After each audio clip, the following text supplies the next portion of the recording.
began with smoke over the English coast. In September 1940, during the Battle of Britain, a German Messerschmitt Bf 109 streaked across the sky, but it wouldn't make it home.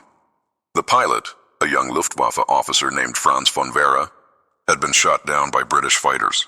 His engine failed, and flames trailed behind him as he tried to glide his crippled plane toward a field. The crash was violent. When the dust settled, villagers found him crawling from the wreckage, blood on his face, uniform covered in oil. He was captured instantly, one of the first German pilots taken alive in British territory.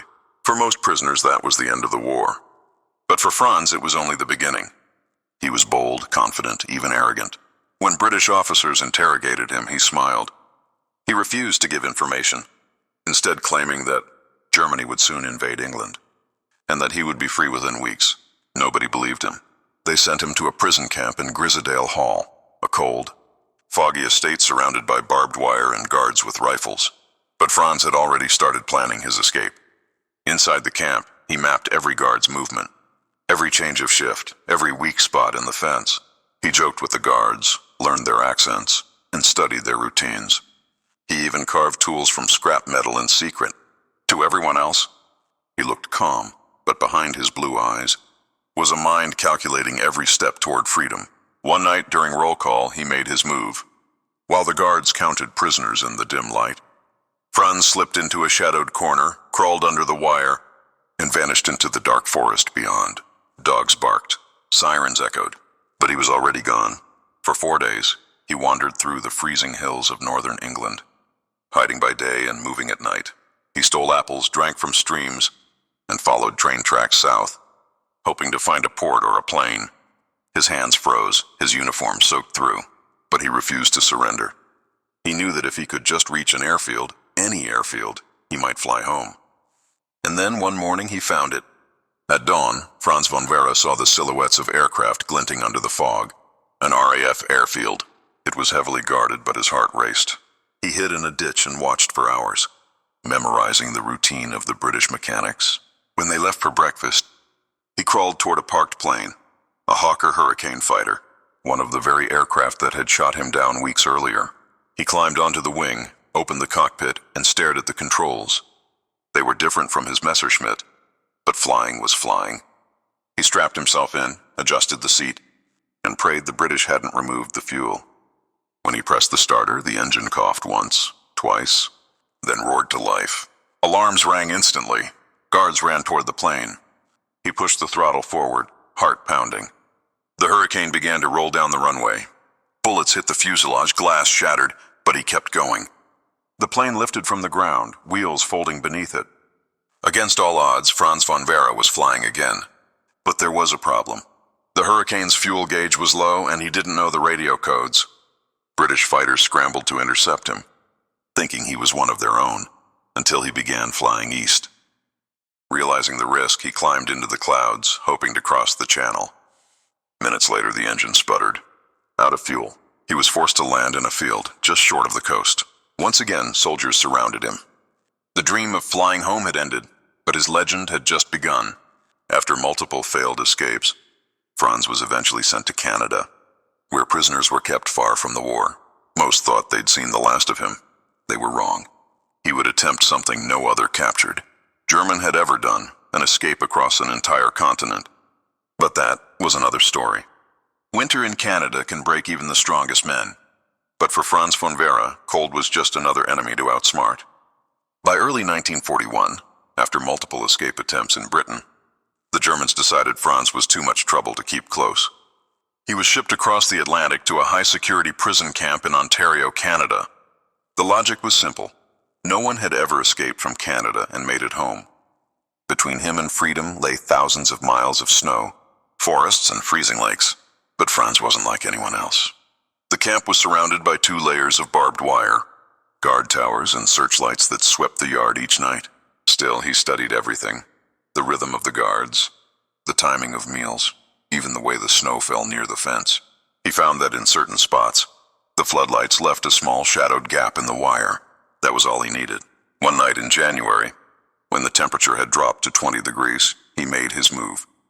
Wrapped in stolen blankets and wearing a handmade coat stitched from a sleeping bag, Franz slipped through the gap. The cold stabbed like knives, but he didn't stop. He ran through the woods, the crunch of snow echoing beneath his boots. Behind him, alarms blared, but ahead, there was silence, endless white, and the faint idea of freedom. For days, he hid among pine trees and frozen rivers, surviving on snow and stolen bread. He followed the faint sound of trains in the distance, knowing the railway lines led south to the United States, which was still neutral at the time. His plan was madness: cross the border, contact the German embassy, and somehow make it back to Europe. But madness had kept him alive this long. When he reached the banks of the St. Lawrence River, the border between Canada and the U.S., he realized the river was frozen solid. On the other side lay New York State, and beyond that a chance to disappear. He looked at the ice stretching before him. It was cracked, black, and deadly, but he didn't hesitate. He stepped onto it, one man against an empire, walking across a frozen border in the dead of night. The sound of ice breaking beneath his boots was deafening in the still night. The river groaned, shifting like a living thing. With every step, Franz von Werra knew one wrong move would send him plunging into the freezing water. The current would kill him in minutes. But he pressed on. Halfway across, the ice cracked open. His leg plunged in, icy water soaking his boot. He pulled himself out, gasping, his breath turning to vapor in the moonlight. He kept walking. Hours later, his frozen feet touched solid ground again. He had crossed the border. He had done the impossible. Exhausted, half frozen, he stumbled toward a road and collapsed near a farmhouse. When a man found him the next morning, Franz claimed to be a Dutch pilot whose plane had crashed. He was taken to the local sheriff's office, where American officials began questioning him. But he was calm, charming, and confident. He spoke perfect English and told his story with such precision that no one suspected the truth. Then came the twist. The Canadian police discovered footprints leading to the river. They realized a German prisoner had escaped and crossed into the United States. News spread fast. Reporters called it the most daring escape of the war. When American immigration officers confronted him, Franz finally revealed his identity. "I am a German officer," he said, standing tall despite the frostbite, "and I demand to be sent to my embassy." They didn't know what to do. The U.S. was not yet at war with Germany, and technically they had no reason to detain him. After days of diplomatic confusion, the Germans arranged for him to travel to South America under a false name. From there, he boarded a ship bound for Europe. In early 1941, Franz von Werra stepped onto German soil again, the only Axis prisoner ever to escape from Canada and return home. When he landed in Berlin, he was treated like a hero. Newspapers called him the man who outflew fate.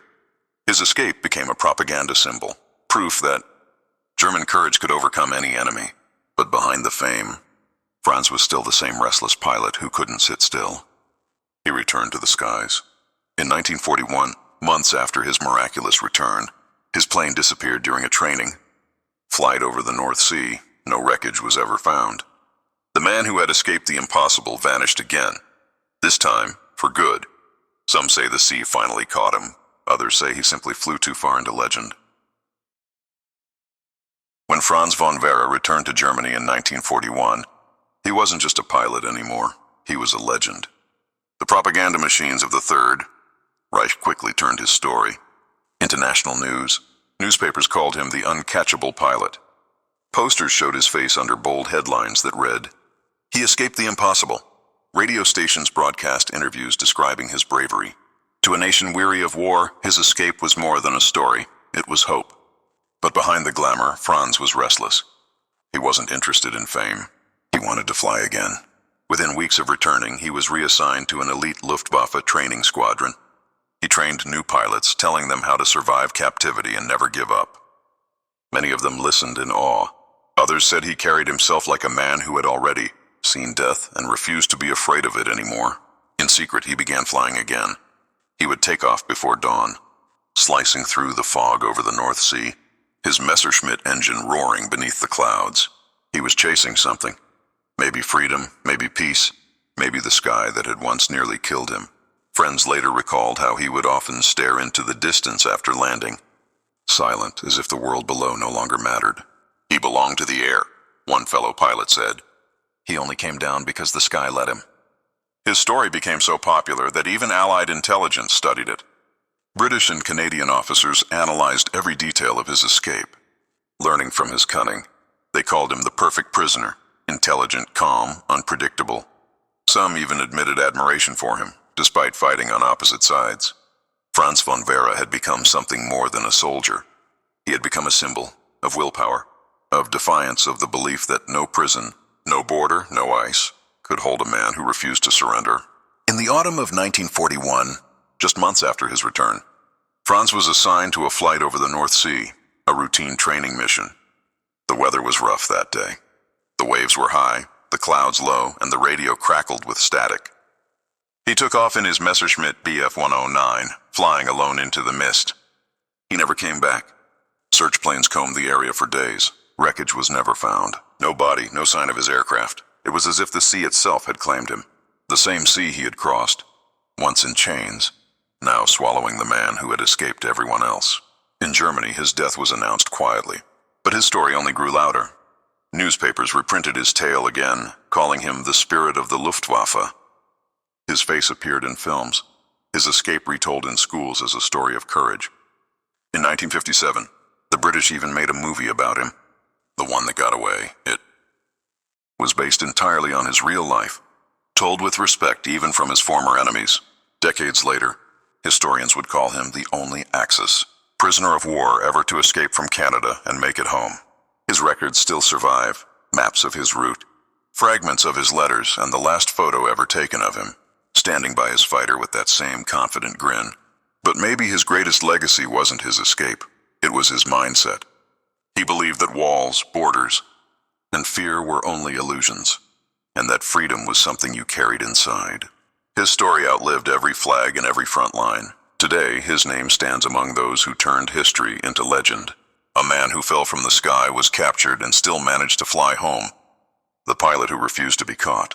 Franz von Werra, the Uncatchable. History remembers its heroes in many ways, with statues, medals, or songs. But sometimes the greatest stories survive only as echoes. Franz von Werra's name faded from the headlines as the war raged on. The world had changed. New battles, new heroes, new tragedies filled the papers. But somewhere in Germany, a mother still kept his last photograph, a young pilot standing beside a fighter, eyes lifted toward the clouds. That was how she chose to remember him, not as a soldier, but as a man who refused to surrender to anything, not even fate. After the war ended in 1945, many of the places tied to his story fell silent. The camps in England and Canada were dismantled. The frozen river he crossed thawed and returned to still water. Yet his escape had already become legend among pilots on both sides. British officers spoke of him with reluctant respect, calling him the one that got away. Canadian guards used his name as a warning to new prisoners. Don't try to be a Werra. For years his story was retold in whispers, by those who admired his courage, and those who couldn't believe it had all really happened. Then in 1957 the story found a new life on screen. The British film, The One That Got Away, premiered to packed theaters. Ironically, it was made not to glorify the enemy, but to celebrate the human spirit, the will of a man who refused to be broken. Audiences were captivated. For many, it was the first time they saw a German pilot not as a villain, but as a human being and intelligent, brave and tragically doomed. Newspapers praised the film as a story of courage without sides. Veterans, both German and Allied, wrote letters saying the movie made them remember what war truly cost. And so, decades after his disappearance, Franz von Werra became more than a name in a report. He became a symbol of what it means to never give up, even when the world calls you defeated. Today, historians still debate the details of his final flight. Some believe his plane ran out of fuel over the North Sea. Others say he crashed after a sudden storm, but none of that changes what he represented. His escape remains one of the most incredible true stories of World War II, a reminder that courage often hides where the world least expects it. At Bletchley Park, where British codebreakers once read enemy signals, a copy of his file still exists, yellowed, marked escaped. Presumed lost at sea, his fingerprints, his photograph, his signature, all there, frozen in time. A record of the man who refused to stay captured. And across the ocean in Canada, near the old St. Lawrence River crossing, there's a small plaque placed by local historians. It reads, "Here in January 1941, a man walked alone across the ice and into history. Visitors still come, especially pilots.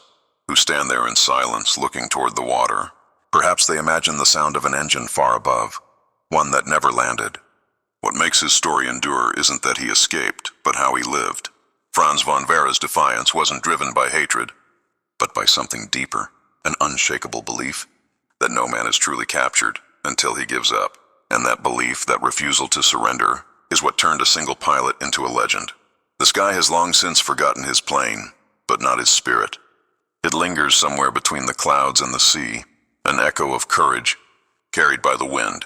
Franz von Werra, the one that got away, the man who turned his escape into immortality.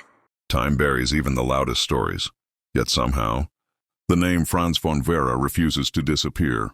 80 years have passed since his final flight over the North Sea, but researchers, historians, and aviation enthusiasts still chase the truth about what really happened to the Uncatchable Pilot. Some believe his Messerschmitt ran out of fuel and plunged beneath the waves.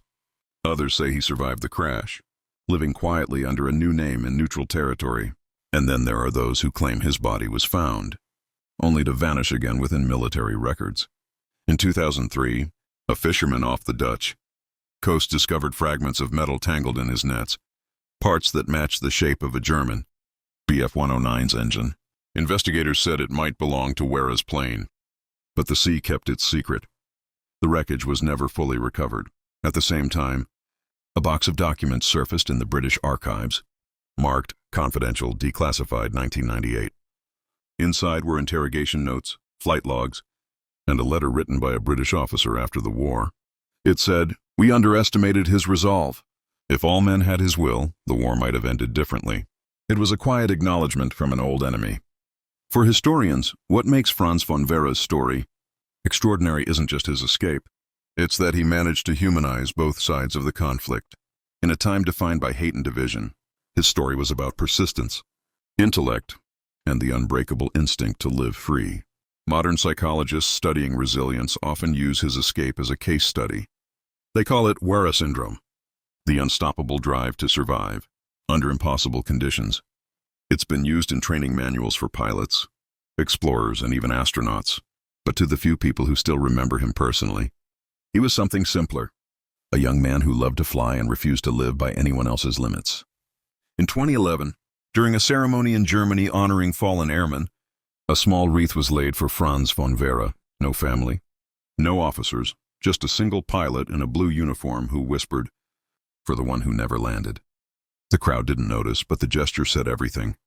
Today, in museums across Europe, small exhibits carry fragments of his legacy, a photograph, a replica of his Messerschmitt cockpit, and a tattered flight logbook recovered from Canada.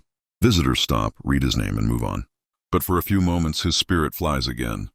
Historians often say that legends are born when truth meets mystery. And Franz's story has both.